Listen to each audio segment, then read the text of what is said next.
हाय, कैसे हैं आप लोग। In the course for IIT JEE हमने स्टार्ट किया था SC Verma part 1 and part 2 also. In part 1 हमने कवर कर लिया था यूनिट डायमेंशन, वेक्टर। इसके अलावा हमने कवर किया था rest and motion. Rest and motion अभी हमने कम्प्लीटली कवर नहीं किया है। ओके। और इन पार्ट 2 हमने कवर किया था first chapter of electrostatics, that is electric field and potential. हमने पूरी तरह कवर नहीं किया था, इसका हमने फ्यू प्रॉब्लम किया था, बहुत सारे प्रॉब्लम बाकी है जिससे हम ग्रेजुअली सॉल्व करेंगे। ओके। आज का जो लेक्चर है जिसमें हमने स्टार्ट किया था पिछले क्लास में लॉज ऑफ मोशन के बारे में, लॉज ऑफ मोशन का जो सॉल्यूशन मैंने स्टार्ट किया था, ओके, उससे हम आगे बढ़ाएंगे। ठीक है। आज का लेक्चर का मेन फोकस ये होगा कि आज हम डिस्कस करेंगे प्रॉब्लम, आज हम सॉल्व करेंगे लॉज ऑफ मोशन का प्रॉब्लम नंबर 12 to 17, 18 जितना हो सकता है हम सॉल्व करेंगे। ठीक है। सो नाउ प्रॉब्लम नंबर जो आपका ये है, क्या नाम है, प्रॉब्लम नंबर आपका 12 है। ठीक है। 12 प्रॉब्लम ये दिया हुआ है कि a man has fallen into ditch of width D. ठीक है, मतलब एक गड्ढा है, नाली है। ठीक है, जिसका विड्थ डी दिया हुआ है। ठीक है। तो a man has fallen into ditch of width D, और दो इसका फ्रेंड है जो स्लोली इसको क्या कर रहा है, उस गड्ढे से बाहर निकालने की कोशिश कर रहा है। ठीक है, विद अ फिक्स लाइट रूप। ओके। जैसा कि फिगर में दिखाया गया, तो एक बार हम जरा फिगर पहले देख लेते हैं। ठीक है, तो ज़्यादा क्लैरिटी होगा। ठीक है। तो देखिए यही फिगर है। इस फिगर में क्या है, इसके दोनों दोस्त क्या कर रहे हैं, इस फ्रेंड को बाहर निकालने की कोशिश कर रहे हैं, और ये फ्रेंड जो है गड्ढे में गिर गया है। ठीक है। अब ऐसा करोगे ना जब फ्रेंड मुसीबत में होंगे तब। ठीक है। तो कहता है क्या कि the force exerted by each friend on the rope increases as the man moves up. मतलब जैसे जैसे ये आदमी ऊपर की तरफ जाएगा, ठीक है, ये फोर्स क्या होगा, जो अप्लाइड फोर्स है वो बढ़ता जाएगा। ये आपको पता करना है फर्स्ट पार्ट में। और सेकंड पार्ट में ये पता करना है कि find the force when the man is at the depth D, sorry H, जब मैन एच डेप्थ पे है। ठीक है, तो इसमें कितना फोर्स लग रहा है ये आपको पता करना है। ठीक है, ये क्वेश्चन का दो पार्ट है, दोनों पार्ट को हम सॉल्व करेंगे। ठीक है। तो सबसे पहला स्टेप मैंने क्या बताया था, मैंने आपको बताया था कि जब भी आप लॉज ऑफ मोशन के प्रॉब्लम को सॉल्व करते हो तो सबसे पहले आप क्या करते हो, सिस्टम फाइंड आउट करते हो। सिस्टम पे आपको वर्कआउट करना है। ठीक है। तो यहाँ पे सिस्टम क्या है कि सिस्टम ये है कि एक मैन है जो नाली में गिर गया। ठीक है, तो इस मैन को हम क्या करेंगे, पॉइंट एज्यूम करेंगे। ठीक है। इस मैन का मास m दिया हुआ है। ठीक है, तो सर्टेनली इस पे फोर्स कितना लगेगा, mg फोर्स लगेगा। ठीक है। क्वेश्चन में ये भी दिया हुआ है कि दो फ्रेंड की तरफ से खींचा जा रहा है। ठीक है, तो एक फ्रेंड इधर खींच रहा है, एक फ्रेंड इधर खींच रहा है, दो फ्रेंड खींच रहा है इसको। ठीक है। सर्टेनली फ्रेंड जो फोर्स लगाएगा उसको हमने एफ एज्यूम कर लिया, और दूसरे फ्रेंड के फोर्स को भी हमने एफ एज्यूम कर लिया। अब ये फोर्स एक एंगल पे लग रहा है। ठीक है, तो ये एंगल कुछ ना कुछ तो होगा। ठीक है, तो मान लीजिए कि ये एंगल थीटा है। कितना एंगल है, ये थीटा एंगल है, और ये एंगल भी आपका थीटा एंगल है। ठीक है। अब चूंकि आपने क्या किया, फ्री बॉडी डायग्राम के अंदर ये जो पॉइंट है, इस पॉइंट को आपने एज्यूम किया है क्या, सिस्टम। ठीक है, मतलब सिस्टम को हमने पॉइंट सिस्टम मान लिया। ठीक है, तो हम क्या करते हैं, मोशन को डिस्क्राइब करने के लिए फ्रेम ऑफ रेफरेंस को ड्रॉ करते हैं।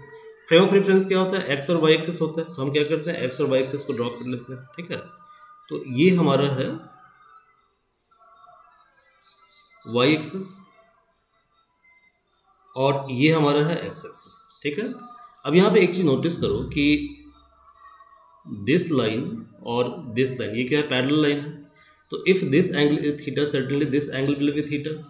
ऐसे ये एंगल भी क्या होगा, थीटा होगा। ठीक है। अब याद करो मैंने आपको पढ़ाया था वेक्टर वाले चैप्टर में कि वेक्टर को डिजॉल्व कैसे करते हैं। ठीक है, तो ये जो f है इसका x कंपोनेंट क्या होगा, इसका x कंपोनेंट होगा f साइन थीटा। ठीक है, क्योंकि थीटा एंगल बन रहा है वर्टिकल के साथ। सिमिलरली ये जो f है इसका x कंपोनेंट क्या होगा, इसका x कंपोनेंट होगा f साइन थीटा। ठीक है, और ये जो f है इसका y कंपोनेंट होगा f cos थीटा, और सर्टेनली ये जो f है इसका भी y कंपोनेंट क्या होगा, f cos थीटा। तो ये डायग्राम हमारा कंप्लीट हो गया। ठीक है, यहाँ तक कोई प्रॉब्लम नहीं है। ठीक है, तो आप क्या करो, एक अलग से डायग्राम ड्रॉ कर लो। ओके, देखो यहाँ पे y एक्सिस पे नेट फोर्स कितना है, y एक्सिस पे नेट फोर्स है f cos थीटा और f cos थीटा। इसके अलावा mg फोर्स डाउनवर्ड में लग रहा है, और इधर फोर्स है तुम्हारा f साइन थीटा, और यहाँ भी फोर्स है f साइन थीटा। ठीक है, तो हमने ये पता कर लिया कि x पे कितना फोर्स लग रहा है, y पे कितना फोर्स लग रहा है। ठीक है, अब आप क्या करोगे, अब यहाँ पे आप अप्लाई करोगे लॉज ऑफ मोशन के इक्वेशन को। ठीक है, तो ये पर्सन क्या है, रेस्ट में है या मोशन में है, तो सर्टेनली ये पर्सन क्या है, अभी तो मतलब फिलहाल ये पर्सन ऊपर आ रहा है ना, तो इसका मोशन हो रहा है। ठीक है, बट ये मोशन इतना स्लो है कि एक्सेलरेशन को हम जीरो कंसिडर करेंगे। ठीक है, तो एक्सेलरेशन हमारा 0 होगा, तो मैंने क्या बताया था कि जब एक्सेलरेशन 0 होगा तो हम अप्लाई करेंगे फर्स्ट लॉ ऑफ मोशन, ठीक है। तो फर्स्ट लॉ ऑफ मोशन क्या कहता है, summation F X equal to 0 summation F Y equal to 0। यदि आपको समझ में नहीं आ रहा तो प्रीवियस वीडियो देखिए, वहाँ हमने ब्रीफली एक्सप्लेन किया था, ठीक है, ये हम कैसे फाइंड आउट करते हैं। ओके, तो समेशन एफ एक्स का मतलब होता है summation of force along x axis. तो समेशन एफ एक्स कितना है आपका, समेशन एफ एक्स है एफ साइन थीटा, ठीक है, ये पॉजिटिव होगा, और ये एफ साइन थीटा ये नेगेटिव होगा, तो plus minus F sine theta. तो ये तो डायग्राम से 0 हो गया, तो ये आपका 0 हो गया। Now you have to find out summation F Y. तो समेशन एफ वाई जो होगा ये होगा एफ कॉस थीटा और एम जी। ये तीसरा फोर्स है, ये फोर्स क्या है, नेगेटिव है, और ये दोनों फोर्स पॉजिटिव है। So F cos theta plus minus M G, so it is 2f cos theta minus M G. But summation F Y कितना है, 0 है। तो यहाँ से इक्वेशन आपके पास आ गया 2f cos theta equal to M G. So your force is mg by 2 cos theta. अब यहाँ पे देखो, यहाँ पे जो है ये आपका फोर्स तो वेरिएबल है ना, ये फोर्स जो है डिपेंड करता है थीटा के ऊपर, ठीक है। m कांस्टेंट है, g कांस्टेंट है, 2 एक नंबर है constant, that means force is proportional to 1 by cos theta, ठीक है। अब देखो ये स्ट्रिंग जैसे जैसे ऊपर की तरफ जाएगा, ठीक है, ये स्ट्रिंग क्या हो रहा है, ऊपर पुल हो रहा है, ठीक है। तो जब स्ट्रिंग ऊपर की तरफ पुल होगा तो थीटा ग्रेजुअली क्या होगा, डिक्रीज होगा। जितना ऊपर जाएगा थीटा क्या होगा, देखो लगातार घट रहा है ना थीटा, ठीक है। तो थीटा लगातार क्या होगा, ग्रेजुअली डिक्रीज होगा जब ये ऊपर जाएगा तो, ठीक है। तो चूंकि थीटा ग्रेजुअली डिक्रीज हो रहा है तो यानी कॉस थीटा की वैल्यू क्या होगी, कॉस 0 कितना होता है, कॉस 0 होता है आपका 1, और कॉस 90 कितना होता है, 0 होता है, ठीक है। तो यानी कि जैसे जब आप थीटा अप्रोच होता है 0 से 90 की तरफ, थीटा को अप्रोच करते हो 0 से 90 की तरफ, ठीक है, तो कॉस थीटा की वैल्यू कॉस 0 पे 1 होती है, कॉस 90 पे 0 होती है, तो कॉस थीटा क्या होता है, डिक्रीज होता है, ठीक है। तो जब कॉस थीटा डिक्रीज होगा तो फोर्स क्या होगा, बढ़ेगा ना, फोर्स इंक्रीज होगा, ठीक है। तो यानी कहने का मतलब ये हुआ कि एज थीटा डिक्रीजेज,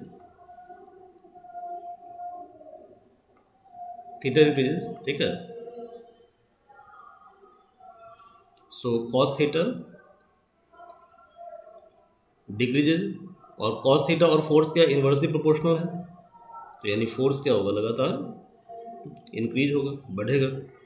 तो आई थिंक ये पार्ट तो क्लियर हो गया होगा। This is first part. Now second part.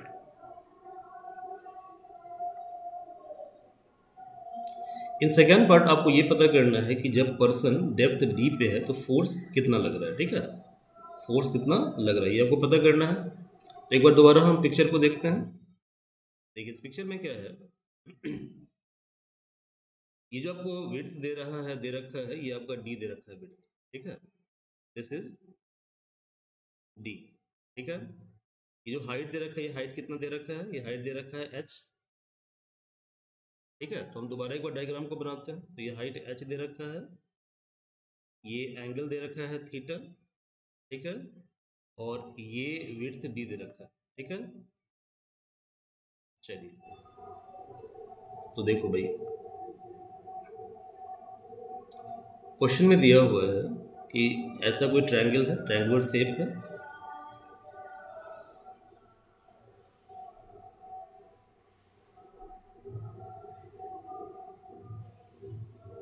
ये वैल्यू थीटा है। तो आपने पहले क्या फाइंड आउट किया है, आपने फाइंड आउट किया है 2f cos theta equal to mg, यानी फोर्स कितना है, mg बाई 2 cos थीटा। इसे अब इक्वेशन नंबर फर्स्ट मान लीजिए। अब यहाँ पे हमें cos थीटा की वैल्यू फाइंड आउट करनी है, ठीक है। तो चूंकि यहाँ पे दिया हुआ है कि ये d है, ठीक है, तो सर्टेनली ये भी कितना होगा, d होगा, ठीक है। तो जब ये d होगा तो ये कितना हो जाएगा, d बाई 2, और ये हाइट दिया हुआ है h, ठीक है। cos थीटा कैसे निकालते हैं पता है आपको, cos थीटा क्या होता है, cos थीटा होता है बेस बाई हाइपोटेनस बेस क्या होता है, थीटा का एडजेसेंट साइड होता है, तो थीटा का जो एडजेसेंट साइड है वो एच है। और हाइपोटेनस क्या होता है, जो 90 के सामने का साइड होता है वो हाइपोटेनस होता है। तो ये जो साइड है ये आपका क्या है, हाइपोटेनस है, ठीक है। तो ऑलरेडी बेस गिवन है, बेस गिवन कितना है, एच है, और हाइपोटेनस जो है वो हमें फाइंड आउट करना है। एक काम करते हैं, हम एक्स मान लेते हैं, ठीक है, अदरवाइज कन्फ्यूजन हो जाएगा आपको, ठीक है। तो ये एच है, ये dy/2 है। आप पाइथागोरस थ्योरम जानते हैं, पाइथागोरस थ्योरम क्या कहता है, पाइथागोरस थ्योरम कहता है कि हाइपोटेनस स्क्वायर जो होता है, ओके, वो होता है perpendicular square plus base square, okay. तो परपेंडिकुलर कितना है, परपेंडिकुलर थीटा के फ्रंट साइड होता है, तो ये परपेंडिकुलर है, तो यानी ये हो गया dy/2 का होल स्क्वायर। और ये जो साइड है ये बेस होता है थीटा का एडजेसेंट साइड, तो ये हो गया H square. So this is H square plus d²/4। इसे आप सॉल्व कीजिए फर्दर, कितना हो जाएगा ये d² प्लस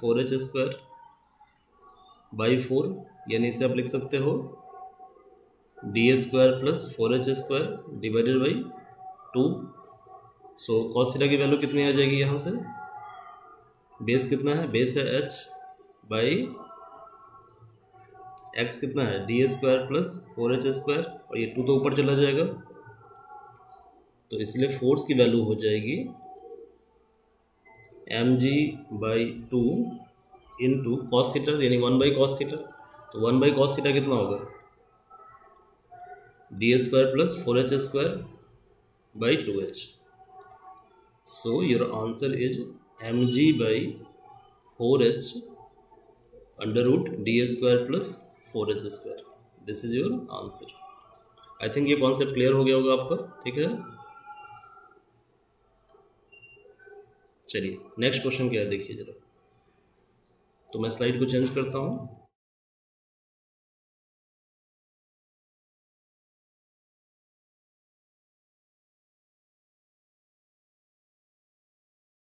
अगला क्वेश्चन देखिए, बड़ा ही प्यारा क्वेश्चन है, ठीक है। और यहाँ पे कॉन्सेप्ट है इस क्वेश्चन में, ठीक है, समझिए कॉन्सेप्ट को।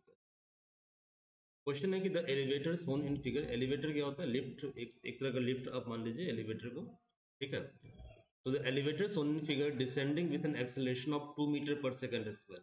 एलिवेटर क्या है, 2 मीटर पर सेकंड स्क्वायर से नीचे आ रहा है। The mass of block A is 0.5 kilogram. What force is exerted by the block A on block B, मतलब ब्लॉक ए के द्वारा ब्लॉक बी पे कितना फोर्स एक्सर्ट किया जा रहा है, ठीक है। ये क्वेश्चन में दिया हुआ है, ठीक है। तो देखिए क्वेश्चन में क्या दिया हुआ है, क्वेश्चन में दिया हुआ है कि एक लिफ्ट है, ठीक है, इस तरह का एक लिफ्ट है, इसके अंदर एक ब्लॉक बी है और दूसरा एक ब्लॉक ए है।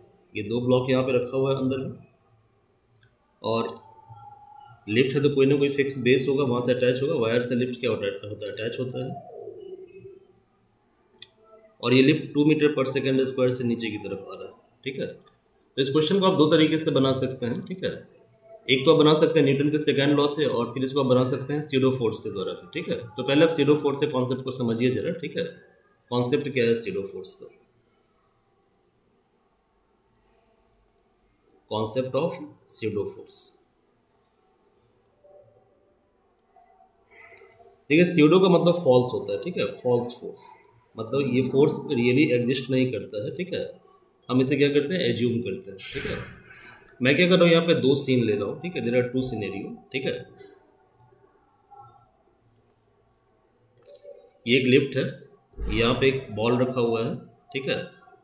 एक ऑब्जर्वर लिफ्ट के अंदर बैठा हुआ है और एक ऑब्जर्वर लिफ्ट के बाहर है, ठीक है। तो ये जो लिफ्ट है ये एक्सेलरेट हो रहा है, ये ऊपर नीचे कहीं भी जा सकता है, बट एक्सेलरेट हो रहा है। एक्सेलरेट का मतलब ये होता है, ठीक है, कि या तो इसको मतलब रेस्ट में नहीं होना चाहिए, ठीक है, अदरवाइज इसको यूनिफॉर्म वेलोसिटी से ट्रैवल भी नहीं करना चाहिए। दोनों चीज़ें होती है, ठीक है, तभी बॉडी क्या होगा, एक्सेलरेट होगा, ठीक है। तो एक्सेलरेट में मतलब 2 चीज़ें होती है। पहला फैक्टर क्या होता है, पहला होता है एक्सेलरेशन का मतलब, ठीक है, कि ऑब्जेक्ट या तो रेस्ट में हो, अदरवाइज नॉन एक्सेलरेट का मतलब क्या होता है कि ऑब्जेक्ट या तो रेस्ट में हो, ठीक है, अदरवाइज ऑब्जेक्ट यूनिफॉर्म वेलोसिटी से मूव कर रहा हो, ठीक है। बट यदि ऑब्जेक्ट की वेलोसिटी क्या होगी, नॉन यूनिफॉर्म होगी। नॉन यूनिफॉर्म का मतलब क्या होगा कि वेलोसिटी टाइम के साथ चेंज हो रहा है, ठीक है।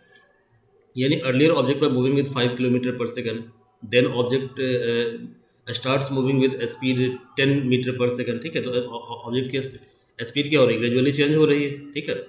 तो जब ऑब्जेक्ट की स्पीड चेंज होती है, ठीक है, तो उसे बोलते हैं नॉन यूनिफॉर्म मोशन, ठीक है। तो देखिए हम क्या करते हैं, फ्रेम ऑफ रेफरेंस जो होता है, फ्रेम ऑफ रेफरेंस क्या होता है, मैंने अभी बताया था आपको फ्रेम ऑफ रेफरेंस, ठीक है। ये कोऑर्डिनेट सेटअप होता है जिसकी सहायता से हम क्या करते हैं, मोशन को डिस्क्राइब करते हैं। तो फ्रेम ऑफ रेफरेंस ये दो तरह का होता है, नॉन इनर्शियल और इनर्शियल।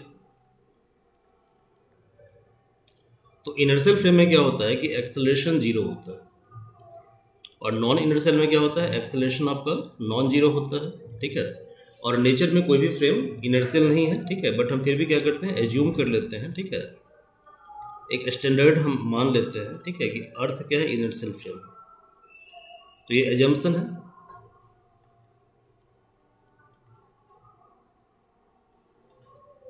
इट इज एजम्पशन कि अर्थ एक इनर्शियल फ्रेम है, ठीक है। ये क्लियर है। अब यहाँ पे देखिए हमने क्या किया, एक ऑब्जर्वर ए है और दूसरा ऑब्जर्वर बी है, ठीक है। और ये जो लिफ्ट है, ये लिफ्ट कुछ एक्सेलरेशन से आ रहा है, ठीक है। तो मान लीजिए लिफ्ट जो है ए एक्सेलरेशन से नीचे की तरफ जा रहा है, ठीक है। अब इस प्रॉब्लम को दोनों ऑब्जर्वर सॉल्व करेंगे, ठीक है, ऑब्जर्वर ए ऑब्जर्वर बी दोनों सॉल्व करेंगे, ठीक है। तो ऑब्जर्वर ए के लिए ये जो बॉब है, ठीक है, ये बॉब क्या है, रेस्ट में है, पेंडुलम क्या है, रेस्ट में है। बट ऑब्जर्वर बी क्या कह रहा है, ऑब्जर्वर बी ये कह रहा है कि नहीं नहीं, ये तो भाई एक्सेलरेट हो रहा है, ठीक है। तो ऑब्जर्वर ए कौन से फ्रेम में बैठा है, मैंने क्या बताया था, एक्सेलरेशन जीरो होगा इनर्शियल फ्रेम के लिए। तो ऑब्जर्वर ए बैठा हुआ है इनर्शियल फ्रेम के अंदर, ठीक है। ऑब्जर्वर बी के लिए क्या है, ये लिफ्ट एक्सेलरेट हो रहा है, तो यानी ऑब्जर्वर बी कौन से फ्रेम में है, नॉन इनर्शियल में, क्योंकि यहाँ पे एक्सेलरेशन क्या हो रहा है, नॉन जीरो है, और इसके लिए एक्सेलरेशन क्या है, जीरो है। यहाँ तो कोई प्रॉब्लम है, ठीक है। तो अब क्वेश्चन यहाँ पे ये आता है कि इस क्वेश्चन को क्या हम दोनों फ्रेम से सॉल्व कर सकते हैं, ठीक है। तो देखिए दोनों फ्रेम से सॉल्व करने की कोशिश कर रहे हैं, we are trying to solve this question from both the frames, ठीक है।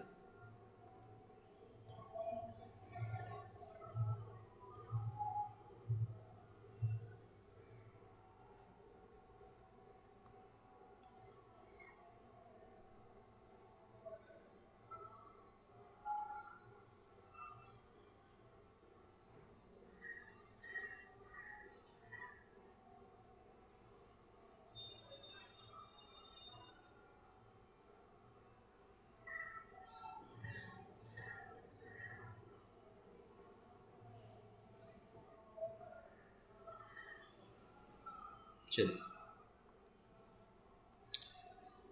फॉर ऑब्जर्वर ए, ठीक है। तो सबसे पहले हम क्या करते हैं, जब सिस्टम पे पहले हम ये चूज करते हैं सिस्टम जिस पे हम वर्क करने जा रहे हैं। तो ये हमारा सिस्टम है, तो इस सिस्टम पे कौन कौन सा फोर्स लग रहा है, तो इस सिस्टम पे देखिए एक फोर्स लग रहा है आपका mg, और दूसरा फोर्स लग रहा है टेंशन, ठीक है। तो हम क्या करेंगे, इसका एक फ्री बॉडी डायग्राम ड्रॉ कर लेंगे। तो हमने क्या किया, इसका एक फ्री बॉडी डायग्राम ड्रॉ कर लिया, ठीक है। पहले हम कॉन्सेप्ट समझते हैं सीरो फोर्स को। तो यहाँ पे mg फोर्स लग रहा है और यहाँ पे कौन सा फोर्स लग रहा है, टेंशन फोर्स लग रहा है, ठीक है। अब ये कह रहे हैं, ये भाई साहब क्या कह रहे हैं, ये ऑब्जर्वर कह रहे हैं कि भैया ये तो इसके लिए ए क्या है, जीरो है। बट ये भाई साहब कह रहे हैं, ठीक है, कि नहीं नहीं, ए जो है वो नॉन जीरो है, ए जो है जीरो नहीं है, ऐसा कह रहे हैं, ठीक है। तो ये है भैया बी और ये है ऑब्जर्वर ए, ठीक है। बट एक्चुअली क्या हो रहा है, एक्चुअली ये तो मूव कर रहा है, ठीक है। तो आप जानते हैं कि rest and motion relative concept होता है, ठीक है। यानी कि ये भी गलत नहीं है और ये भी गलत नहीं है, ये अपने फ्रेम के अकॉर्डिंग राइट है और ये अपने फ्रेम के अकॉर्डिंग राइट है, ठीक है। तो हम क्या करते हैं, पहले हम इस फ्रेम से प्रॉब्लम को सॉल्व करते हैं, ठीक, पहले नॉन इनर्शियल फ्रेम से प्रॉब्लम को सॉल्व करते हैं, ठीक है। तो फॉर ऑब्जर्वर बी,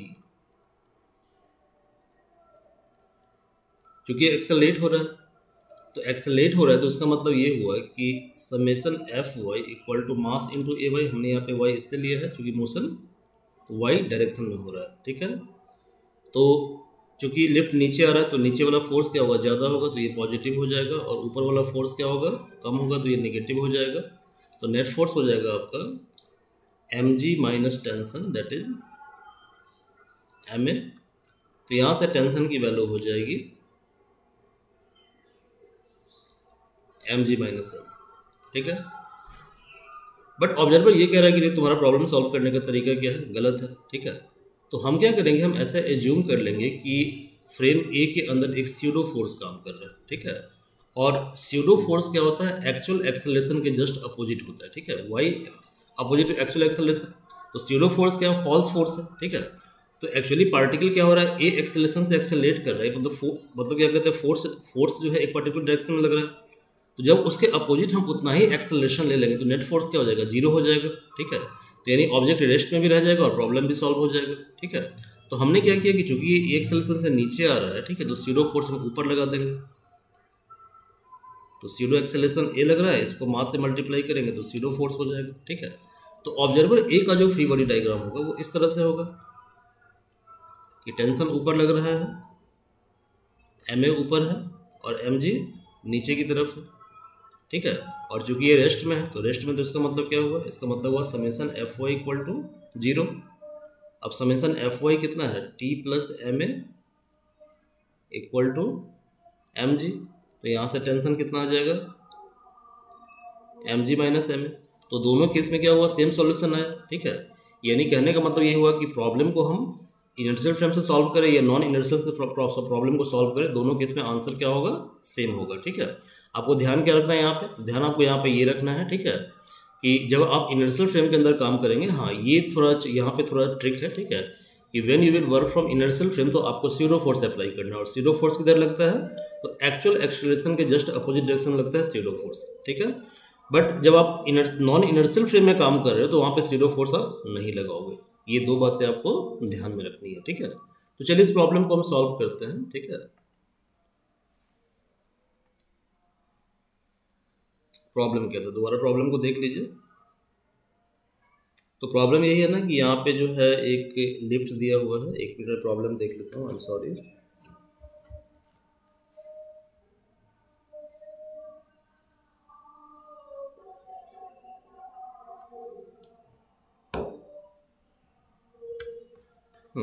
देखिए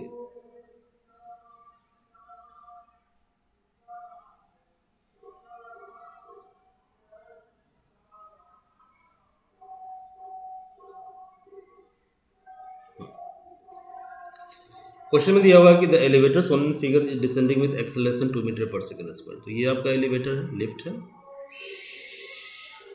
और ये डिसेंड कर रहा है, मतलब नीचे की तरफ आ रहा है 2 मीटर पर सेकंड स्क्वायर से। और यहाँ पे क्या है, एक बॉक्स रखा हुआ है, इसके ऊपर एक बॉक्स रखा हुआ है, ठीक है। तो ये बॉक्स ए है और ये बॉक्स बी है, अच्छा कोई भी बॉक्स हो कोई प्रॉब्लम नहीं है, ठीक है। So the mass of block A 0.5 kilogram. What force is exerted by block A on block B? Block A के द्वारा ब्लॉक B पे कितना फोर्स लगाया जाता है, ठीक है। तो ब्लॉक A जो है ब्लॉक B पे एक तो नॉर्मल फोर्स लगाएगा, यही आपको फाइंड आउट करना है, ठीक है। तो पहले इसका हम फ्री बॉडी डायग्राम सॉल्व कर लेते हैं, ठीक है। तो ब्लॉक B पे नेट फोर्स कितना लग रहा है, एक तो लग रहा है नॉर्मल फोर्स। अब जितना नॉर्मल ये लगाएगा उतना ही नॉर्मल ये भी ऊपर लगाएगा, ठीक है, जो कि इंटरनल फोर्स क्या होता है, थर्ड लॉ को फॉलो करता है। तो ये आपका ब्लॉक बी है और ये आपका ब्लॉक ए है, ठीक है। तो ब्लॉक ए पे नॉर्मल लगेगा ऊपर की तरफ, ओके। चलिए इसके अलावा और क्या है, ब्लॉक ए का मास दिया हुआ है, अच्छा ब्लॉक बी का मास नहीं दिया हुआ है, ठीक है। यहाँ पे तो इसलिए हम ब्लॉक ए पे वर्क करेंगे क्योंकि मास ब्लॉक ए का दिया हुआ है, ठीक है। अच्छा इसके अलावा ब्लॉक ए पे एक सीडो फोर्स लगेगा, तो सीडो फोर्स कहाँ लगेगा, ऊपर की तरफ एम ए, और नीचे लगेगा ब्लॉक के लिए एम जी फोर्स, ठीक है, एम जी फोर्स। तो यानी कहने का मतलब ये हुआ, ठीक है, कि नॉर्मल प्लस एम ए बराबर क्या होगा, एम जी। तो यहाँ से नॉर्मल की वैल्यू आ जाएगी M G minus M A. M कितना दिया हुआ है, एम है 0.5 किलोग्राम, तो 0.5 इंटू जी की वैल्यू आप 10 मान लीजिए, और एक्सेलरेशन है 2, तो 0.5 10 minus 2 is 8, that is 4.0 Newton. तो ये आपका हो जाएगा नॉर्मल फोर्स, ठीक है। यही फाइंड आउट करना है, नॉर्मल फोर्स ना, चलिए यही फाइंड आउट करना है, ठीक है। तो हमने सीडो फोर्स की सहायता से बहुत इजीली क्वेश्चन को सॉल्व कर लिया। इस क्वेश्चन को आप सेकंड मेथड से भी सॉल्व कर सकते थे। क्या सेकंड मेथड है कि भाई ब्लॉक ए के ऊपर लग रहा है नॉर्मल फोर्स और नीचे लग रहा है mg फोर्स, और ये ब्लॉक 2 मीटर पर सेकेंड स्क्वायर से नीचे आ रहा है, ठीक है। तो चूँकि नीचे आ रहा है तो ये फोर्स पॉजिटिव होगा और ये फोर्स क्या होगा, नेगेटिव होगा। नेट फोर्स कितना हो जाएगा, mg minus normal equal to ma। Normal निकालना है, नॉर्मल कितना हो जाएगा, mg माइनस ma, ऊपर हमने सॉल्व किया हुआ है 4.0 न्यूटन। तो ये कॉन्सेप्ट क्लियर हो गया होगा आपको, ठीक है। अब सीडो फोर्स से बेस्ड एक बड़ा बेहतरीन क्वेश्चन है, इस क्वेश्चन को देखिए जरा, बहुत प्यारा सा क्वेश्चन है। क्या है क्वेश्चन, देखिए।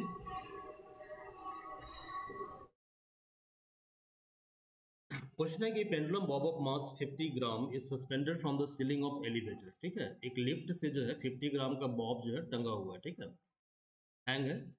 Find the tension in the string if the elevator goes up with acceleration 1.2 metre per second square, goes up with deceleration 1.2 meter per second square, goes up with uniform velocity, goes down with uniform acceleration and वगैरह वगैरह। पहले हम question को frame कर लेते हैं, फिर इसको हम सॉल्व करते हैं।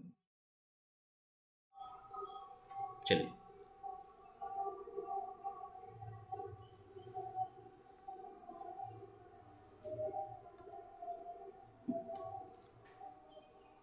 ये एडवाइजेबल आपके लिए कि बुक को आप सामने में रखें, ठीक है।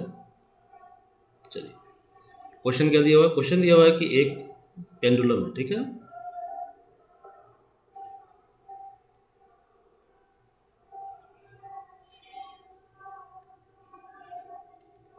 इस पेंडुलम का मास है 50 ग्राम, तो अभी हम मास को m मानते हैं, 50 बाद में पुट कर देंगे, ठीक है। अब ये एक एलिवेटर के सीलिंग से टंगा हुआ है, ठीक है। तो ये सीलिंग छत होता है, इस छत से क्या है, ये हैंग है, ठीक है। Find the tension in the string if elevator goes up with acceleration 1.2 metre per second square. तो अभी क्या है, ए एक्सेलरेशन से ऊपर जा रहा है ये, ठीक है। तो पहले आप क्या करोगे, पहले आप सिस्टम को चूज करोगे। तो सिस्टम क्या है आपका, सिस्टम आपका ये मतलब क्या कहते हैं, ये बॉब है। इस बॉब पे नेट फोर्स कितना लग रहा है, तो ऊपर टेंशन लग रहा है, नीचे क्या है, mg फोर्स है। और चूंकि लिफ्ट ए एक्सेलरेशन से ऊपर की तरफ जा रहा है तो सीडो फोर्स कहाँ लगेगा, नीचे की तरफ लगेगा। तो सीडो फोर्स आपका ma हो गया। तो फर्स्ट पार्ट सॉल्व हो गया क्वेश्चन का। फर्स्ट पार्ट क्या है, फर्स्ट पार्ट है कि find the tension in the string if elevator goes up with acceleration 1.2 metre per second square. Not a problem at all. हम चूंकि क्वेश्चन को सॉल्व कर रहे हैं इनर्शियल फ्रेम में, तो हम क्या करेंगे, इस फोर्स को बराबर कर देंगे इसके। तो T इक्वल टू हो गया mg प्लस ma, यानी m इंटू जी प्लस ए। मास कितना है, 50 ग्राम है, ग्राम को आप कन्वर्ट कर दो किलोग्राम में, 50/1000। जी कितना ले लीजिएगा आप, तो जी को आप 9.8 ही यहाँ पे लीजिए, क्योंकि एक्सेलरेशन 1.2 दिया हुआ है। तो ये हो जाएगा कितना होगा, 0.05, 9.8 प्लस ये कितना 11 हो जाएगा, तो 0.55 न्यूटन। ये पहले पार्ट का आंसर है। सेकंड पार्ट में कहता है क्या कि goes up with डिसलेशन 1.2 metre per second square. तो यहाँ तो कुछ नहीं करना है, एक ही जगह जो है, ठीक है, आपको पुट कर देना है -1.2 मीटर पर सेकंड स्क्वायर, क्योंकि डिसलेशन क्या होता है, नेगेटिव एक्सेलरेशन होता है। तो टेंशन कितना हो जाएगा, टेंशन जो है जो mg प्लस ma ऊपर आया है आपका इक्वेशन, ठीक है, क्योंकि मोशन ऊपर की तरफ ही हो रहा है, ठीक है। तो ये हो जाएगा mg प्लस a, और a की वैल्यू आप पुट कर दीजिए 50/1000 इंटू जी है 9.8 माइनस 1.2। ये आप सॉल्व कर लीजिए खुद से, कुछ क्वेश्चन खुद से सॉल्व कीजिए। थर्ड पार्ट में दिया हुआ है, ठीक है, एक goes up with uniform velocity. तो जब मैंने क्या बताया था, जब वेलोसिटी यूनिफॉर्म होगा तो एक्सेलरेशन क्या होगा, तो v यूनिफॉर्म है ना, मतलब v कांस्टेंट है। तो जब v कांस्टेंट होगा तो एक्सेलरेशन क्या होगा, 0 होगा। तो यहाँ से टेंशन की वैल्यू आ जाएगी T equal to direct mg, pseudo force लगेगा नहीं क्योंकि एक्सेलरेशन 0 है, ठीक है। तो first part I think clear हो गया होगा, ठीक है, फर्स्ट पार्ट हमने क्लियर कर दिया। Okay, now switch to second part.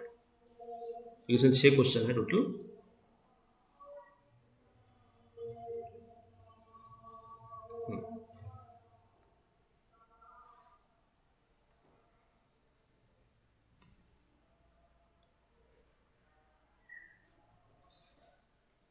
ये लिफ्ट है, यहाँ पेंडुलम था, ऊपर टेंशन फोर्स है, नीचे mg फोर्स है। तो एबीसी में क्या था, मोशन अपवर्ड हो रहा था। डीईएफ में क्या है कि मोशन डाउनवर्ड हो रहा है, ठीक है। तो डी में कहता है कि goes down with acceleration 1.2 metre per second square. तो अब देखो एक्सेलरेशन नीचे हो रहा है तो सीडो फोर्स कहाँ लगेगा, ऊपर लगेगा, तो एम ए फोर्स ऊपर लग रहा है, ठीक है। तो डायग्राम कैसा होगा, टी एम ए और एम जी। तो डी वाले पार्ट में क्या होगा, T plus M A equal to M G. तो यहाँ से टेंशन कितना आ जाएगा, M G minus M A, that is M into G minus A. अब मास कितना है 0.55, जी की वैल्यू 9.8 ले लो और एक्सेलरेशन 1.2 ले लो। इसको सॉल्व कर लो, सॉल्व करना आपका काम है भाई, ठीक है। कुछ खुद से भी एफर्ट लगाइए। ई वाले पार्ट में क्या दिया हुआ है, ई वाले पार्ट में दिया हुआ है कि नीचे ही आ रहा है, लेकिन अब ये डिसलरेट हो रहा है, मतलब ए क्या होगा, नेगेटिव हो रहा है, कोई दिक्कत नहीं है। फॉर्मूला तो वही होगा ना, T equal to M G minus M A, चूँकि नीचे आ रहा है तो M into G minus A. But A क्या है, ए आपका नेगेटिव है, तो ये हो गया 9.8 और ए नेगेटिव है, दैट इज माइनस 1.2, तो ये हो गया 0.55, 9.8 प्लस 1.2 दैट इज 0.55 इंटू 11, ठीक है। सॉल्व कर लीजिए। और एफ वाले पार्ट में दिया हुआ है कि यूनिफॉर्मली नीचे आ रहा है तो एक्सेलरेशन 0 हो गया, तो टी इक्वल टू क्या हो जाएगा, एम जी हो जाएगा, ठीक है। तो आज हम यहीं पे फिनिश करते हैं। आज हमने सिर्फ 3 प्रॉब्लम सॉल्व किया, ठीक है।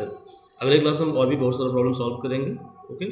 सो आपको यदि वीडियो हमारा अच्छा लगता है तो आप वीडियो को कृपया लाइक करें, सब्सक्राइब करें चैनल को, ठीक है।